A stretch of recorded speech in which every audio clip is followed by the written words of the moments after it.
এখন ও বলে বাচ্চা ওর না, খারাপ কাজ করে বাচ্চা নিয়ে আসছি। 2.5 মাস যাবত আমি অনেক কষ্ট করতেছি, শুধু একটু আসে আর কি, যদি হাজবেন্ড আসে।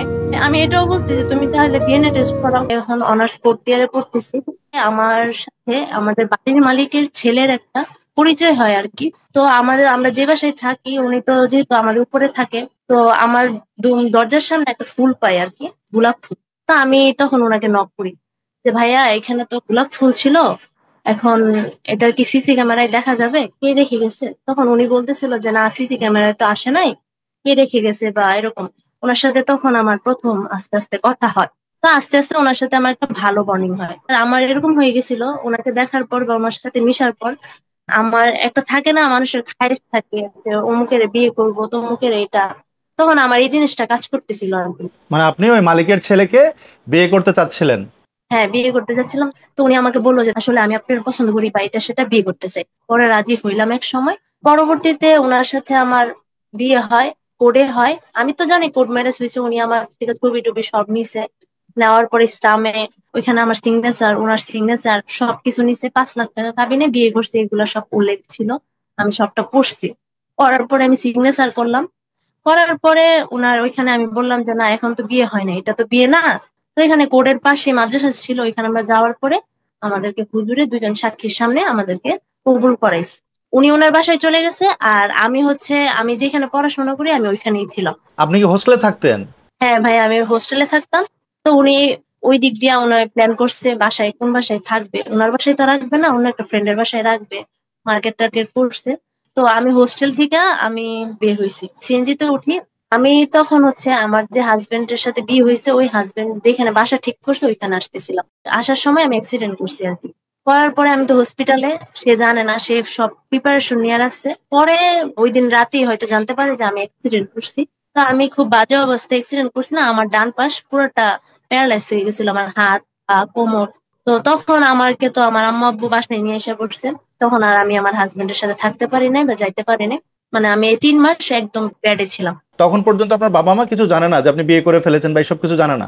না না, কিছু জানে না। তখন আমি আস্তে আস্তে সুস্থ হই। সুস্থ হওয়ার পরে আমি আবার 2024 সালের অক্টোবরে আমি হোস্টেলে চলে যাই। হোস্টেলে যাওয়ার পরে আমার হাজবেন্ডের সাথে আমি তখন ফার্স্ট কক্সবাজার ঘুরতে যাই। হাজবেন্ড ওয়াইফ থাকা হয়। তারপরে আবার উনি বাসা নেয় নবীনগর। তো আমি হোস্টেল থেকে নবীনগর আসতাম, সপ্তাহে 2 দিন বা 1 দিন বা 3 দিন এরকম থাকতাম। তো থাকার পরে আমাদের ভালোই যাইতেছিল সবকিছু মিলে। কোনো ফ্যামিলি জানতো না, ওনার ফ্যামিলিও জানতো না, আমার ফ্যামিলিও জানতো না, কিন্তু ওরা এটা ডাউট করতো যে ওনার সাথে আমার কোন সম্পর্ক আছে। বা আমার আম্মু প্রায় বলতো যে তুমি ওই ছেলেটার সাথে কথা বলো না, এই ছেলেটা ভালো না, ওরা বড় লোক, আবার রাজনীতি করে, নেশা পানি করে, তুমি এগুলোর লগে কথাবার্তা বইলো না, এ ভালো না, এরকম বলতো আর কি। তখন আমি আম্মুরে বলতাম যে না আম্মু, আমার তো ওই ছেলেটা খুব পছন্দ, এটা সেটা এরকম। তো আম্মুরে অনেকভাবে কনভিন্স করার চেষ্টা করছি। তা আম্মু বলছে যদি ছেলের বাড়ি তোমার নাই তাহলে আমরা দিব, বিয়ে দিব। কিন্তু আমাদের যে বিয়ে হয়েছে এটা আমাদের দুই ফ্যামিলির কেউই জানে না। তো পরবর্তী সময় 27শে জানুয়ারি সে আমার সাথে ছিল আমাদের ভাড়া বাসায়। তো আমি বিকালে আমার বাসায় আসছি আর কি, মানে আমার ফ্যামিলি বাসায় আসছি। আর ও ওর বাসায় চলে আসছে। আসার পরে হুট করে 28 তারিখ আমি শুনতে পারি আমার আম্মা বলতেছে কিরে, ওর তো বিয়ে নাকি ঠিক হয়েছে, তুই কি জানো? আমি বলি না, আমি তো জানি না। তখন আমি ওর সাথে কথা বললাম, ও বলে না আমার তো বিয়ে ঠিক হয় নাই, আমি তো মেয়ে দেখতে যাবো, এটা সেটা আমাকে আমার হাজবেন্ড বুঝায়। বুঝানোর পরে বিকালে আমি জানতে পারি তারই একটা চাচাতো ভাই আমাকে ভিডিও কল দিচ্ছে, দিয়া বলতেছে ও তো বিয়ে করে ফেলছে, বা আমাকে দেখাইতেছে কাবিনে ছবি করতেছে, বা ওর বউর সাথে ও ছবি তুলছে, ফেসবুকে এগুলা দিচ্ছে। দেওয়ার পরে তো আমার মাথায় আকাশ ভেঙে পড়ছে। তখন আমি খুব কান্নাকাটি। ওরা জানতো ওই ছেলে আমার সাথে কথাবার্তা বলে। এখন আমি যদি ঝামেলা করি, ওই জন্য ওরা বিষয়টা গোপন রাখে আর কি। বিষয়টা হয়েছে যে আমাদের যে কোর্টে বিয়ে হয়েছিল, বিয়েটা আসলে মানে স্টাম্প সবই ঠিক ছিল, কিন্তু ও টাকা দিয়া লুক দিয়া কোর্টের সিল আনে নাই বা অনুমোদন আনে নাই। কাগজের মধ্যে কোনো কিছু আনে নাই, কাগজটা ওর কাছে রাইখা দিছে। বিয়েটা রেজিস্ট্রি হয় নাই, ওটা একটা ভুয়া ছিল, জাস্ট খালি কাগজপত্র করেছে, রেজিস্ট্রি করে নাই। হ্যাঁ, না করে নাই, শুধু আমাকে আশ্বস্ত করার জন্য আর কি, যে আমার বিয়ে হয়েছে। তো যখন শুনলাম ওর বিয়ে হয়ে গেছে, তখন আমি বাসায় এসে আর কোনো কিছু বলি নাই। কিন্তু ওর ভাই আমাদেরকে নোটিশ পাঠাইছে আমরা যাতে বাসা ছাইড়া দিই। তখন আমার আম্মু আব্বু বা ওদের ফ্যামিলি মোটামুটি বিষয়টা আঁচ করছে আর কি, যে ওর সাথে আমার কিছু ছিল, সম্পর্ক ছিল। তখন আমরা বাসা চেঞ্জ করে ফেলি 15 দিনের ভিতরে। আমার যে প্রথম বিয়ে হয়েছিল এটা আমার ফ্যামিলি কেউই জানতো না, মানে আমরা বলিও নাই, কখনো জানিও নাই, আমি বলি নাই দেখে আমরা বাসা চেঞ্জ করে আমরা এখন নতুন বাসায় আসছি। পরে তখন আমি আমার বান্ধবীর সাথে, যেহেতু ডিপ্রেশনে ছিলাম, আমার লাইফে আর কোনো ছেলে দরকার নেই, আমি এরকম ভাবতেছিলাম। তখন আমি আমার ফ্রেন্ডের সাথে মেলামেশা করি, আমার বান্ধবীদের সাথে আমি ঘুরতে যাই, এটা সেটা করি। তখন আমার এক বান্ধবীর সূত্রে ওর একটা ফ্রেন্ডের সাথে আমার দেখা হয়। হওয়ার পরে ওই ছেলের সাথে আমার মোটামুটি কথা হয়। তখন কথা হওয়ার পরে ওই ছেলে আমাকে বলতেছে, কারণ আমি তো তোমার পছন্দ করি, তোমার ফ্যামিলিগত ভাবে প্রস্তাব দেই, তুমি কি আমার বিয়ে করবা কিনা। আমি বলছি, দেখেন, আপনি তো আমার পাস্ট জানেন, আমার অতীত সম্পর্কে আপনি জানেন, ফ্যামিলি যদি দেয় তাহলে দিবে। ও নিজে নিজে এসে আমার আম্মুর কাছে প্রস্তাব দেয়, ও আমাদের বাসায় আসছে কয়েকবার, আমার আম্মুর আব্বুরে বলছে। তখন আমার আম্মু বলছে যে এটা বাবার বিষয় আছে। আর আমার আব্বা আম্মা, মানে আমার ফ্যামিলি, আমার দাদার বাড়ির সবাই হচ্ছে সরকারি চাকরিজীবী, সবাই সরকারি চাকরি করে, তো ওদের সাথে আমাদের ফ্যামিলি মিলে না। আবার ছেলেও আমার পড়াশোনা কম, তো ওই সুবাদে আমার আম্মু বিষয়টা না করছে। তখন আমি ওরে বলছি যে, দেখো আম্মু যেহেতু না করছে, আমি এই জিনিসটাতে আর যাবো না, আর ঘুরবো না। তখন ওই ছেলে 2 মাস আমার পিছনে ঘুরে, প্লাস আমার এত কেয়ার করে। তারপর ওর ফ্যামিলির সাথে আমার পরিচয় করাইলো। ওর আম্মা আব্বা আমার খুব পছন্দ করছে। এখন ওদের বাসা থেকে বলতেছে বিয়ের জন্য, কিন্তু আমাদের বাসা থেকে বিয়ের জন্য রাজি না। কিন্তু ও বিষয়টা এমন ভাবে করতেছিল, ও খুব সিক্রেট করতেছিল, মরে যাবো, সুসাইড করবো, এরকম টাইপের বিষয় করতেছিল। তখন আমি ওরে বললি, আচ্ছা ঠিক আছে। ও আমার বলতেছিল, তাহলে আমি তোমার আগের হাজবেন্ডের মতো বিয়ে করি, কিন্তু আমি বাসায় বলবো না, তুমি বাসায় বললে না, ফ্যামিলিগত ভাবে মানলে বিষয়টা আমি নিবো, এরকম ভাবে। তখন আমি আবার একটু ডিপ্রেসড, যে না আমি কি করব কি না এরকম। তখন ও আবার এরকম, ও ওষুধ খেয়ে ফেলে, এটা করে ওইটা করে, সুসাইড করার মতো অবস্থা। পরে আমি ওর বিষয়টাতে রাজি হই, ভাইয়া দ্বিতীয় ভুল আবার করি আর কি।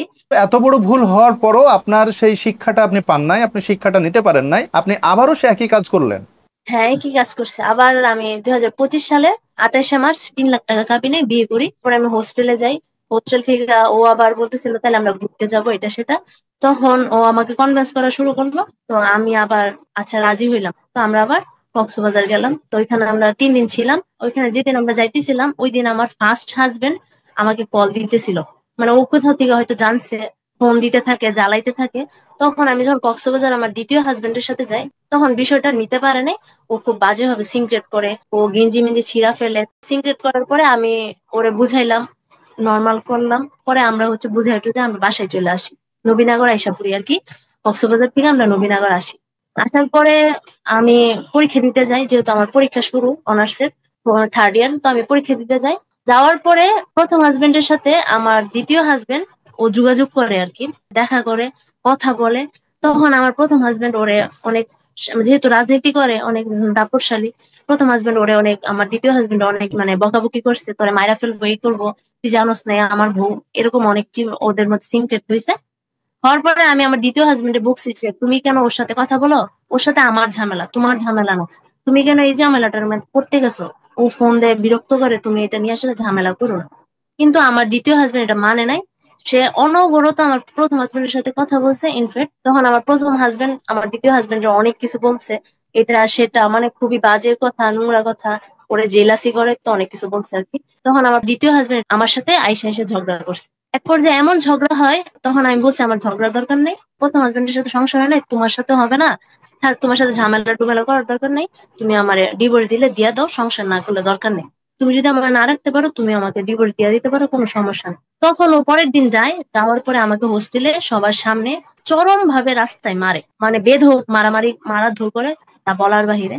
পরে এই জিনিসগুলা ও আবার আমাকে মাইরা এসে আমার আম্মার কাছে সব বলছে, যে ওর সাথে আমার বিয়ে হয়েছে, বা আমার প্রথম হাজবেন্ডের সাথে বিয়ে হয়েছে, ও সব ঘটনা আমার আম্মুর কাছে সব আপনার বলছে। জীবনের যত কিছু কাহিনী আপনার মায়ের কাছে এসে বলেছে? হ্যাঁ, আমার আম্মুর কাছে বলছে। যেহেতু আমার আম্মু এত কিছু জানতো না, তো তারপরে বলার পরে আমার আম্মু বা আমার আব্বু আমার বাসা থেকে কেউ কল দেয়নি, যে তোরে তো তোর হাজবেন্ড মারছে বা কি আসো কিছু, আমাকে কেউ ফোন দেয়নি। তখন আমার খুব খারাপ অবস্থা। অবস্থার পরে আমার যে ভাড়া বাসা ছিল, প্রথম হাজবেন্ডের যে ভাড়া বাসা ছিল, এটার চাবি আবার আমার কাছে আসছে। তা আমি কি করছি, হোস্টেল থেকে, হোস্টেলে সবাই থাকলে জিজ্ঞাসা করবে, সেই সুবাদে সবাই এসে জিজ্ঞাসা করতেছে। আমি রাতের বেলা 8টার সময় কাউরে কিছু না বইলা, আমি দারোয়ানের দিয়া গেট খুলা আমি আমার বাসায় চলে আসি। বাসায় চলে আসি পরে, মানে যে বাসায়, ভাড়া বাসায় আমি প্রথম হাজবেন্ডের সাথে থাকতাম, ওই বাসায় আসি। এই বাসার ভাড়া কে শোধ করে, প্রথম হাজবেন্ড? হ্যাঁ, প্রথম হাজবেন্ড। এখন তখনও শোধ করে, তার মানে প্রথম হাজবেন্ডের সাথে আপনার নিয়মিত সম্পর্ক তখনও ছিল? না, এরকম কোনো সম্পর্ক না না ছিল না, না সম্পর্ক ভাইয়া, না মানে থাকলে আমি সে ওই ভাড়া দিবে বাসায়। কেন? ওই বাসার ভাড়া কেন দিবে? হ্যাঁ, ওই বাসাটা ছিল ওর কাজিনের, ওর এক ছোট ভাইয়ের, চাচাতো ভাইয়ের। ওই বাসার ভাড়া ও 1.5 লাখ কিনা আমি জানি না। আপনার প্রথম কথিত হাজবেন্ডের সাথে আপনি বলছেন সম্পর্ক শেষ হয়ে গেছে, সে বিয়ে করেছে, তার সাথে আর যোগাযোগ নাই, কিন্তু আপনারা সেই সময় যে বাসাটা নিয়েছিলেন সেখানে কিন্তু আপনার নিয়মিত যাতায়াত আছে, যোগাযোগ আছে, এটা কিভাবে সম্ভব? নিয়মিত কোনো যাতায়াত করতাম না। তাহলে আপনি সেদিন গেলেন কেন? ওই দিন গেছি যে যখন আমি হোস্টেলে ছিলাম, সবাই এসে আমাকে জিজ্ঞাসা করতেছিল। এটা এটা আপনি স্বীকার করেন কিংবা না করেন, আমাদের কাছে পরিষ্কারভাবে মনে হচ্ছে আপনার প্রথম হাজবেন্ডের সাথে তখন আপনার সম্পর্ক ছিল এবং দ্বিতীয় আরেকজনকে বিয়ে করেছিলেন, যার কারণে আপনার সমস্যাটা মেনলি শুরু হয়েছে। প্রথম হাজবেন্ডের প্রতি অনেক উইকনেস ছিল, যেহেতু আমি অনেক খায়েশ করছিলাম, অনেক কিছু ছিল। আচ্ছা, এরপর কি হলো? তারপরে ভাইয়া ওই বাসায় যাওয়ার পরে আমি সুতো খাইছিলাম, তখন আমি আমার দ্বিতীয় হাজবেন্ডে কল দিছি। কল দেওয়ার পরে ভিডিও কলে কল দিছি, কিন্তু আমার এটা খেয়াল নাই, আমি এটা জানি না। তখন ও বুঝতে পারে যে আমি আমার ভাড়া বাসায় আছি। তখন ও রাত্রে আনুমানিক 11টার সময় আমার আব্বাকে ফোন দেয়, আমার দ্বিতীয় হাজবেন্ড, যে আরে আমি নিয়ে আসতেছি, আপনি গেট খুইলেন। তখন আব্বা বলছে, মানে এত রাত্রে নিয়ে আসবো কোত্থেকে? আমি নিয়ে আসতেছি, আইনা বলবো। তখন আমার দ্বিতীয় হাজবেন্ড কি করছে, আমার প্রথম হাজবেন্ড কিন্তু ওই বাসায় ছিল না।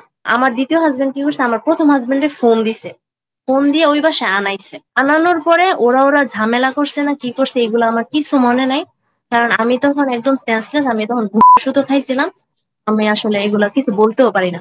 তখন আমি 2 দিন পরে যখন আমার সেন্স আসছে, তখন দেখি যে আমি আমাদের বাসায়, আমার বাসায় আর কি, আমার বাবার বাসায়। তখন আমি উঠা বলি যে আম্মা আমি এখানে কেন? আম্মা তো কিছু কইতে পারছ না? আমি তো না, আমি তো কিছু কইতে পারি। তখন আমার দ্বিতীয় হাজবেন্ড আসছে, আসার পরে আমি বলছি আমি এখানে আসছি কেমনে। তখন ও আমার বলতেছে, তোমার তো আমি ওর বাসা থেকে আনছি, এরকম এরকম ও বলতেছে সবকিছু। বলার পরে আমি ওর একটা ঝাড়ু দিয়ে বাড়ি দিছি আর কি, বিছানার ঝাড়ু ছিল ওইটা দিয়ে বাড়ি দিয়ে বলতেছি, তুমি আমার বাসায় আসছো কেন?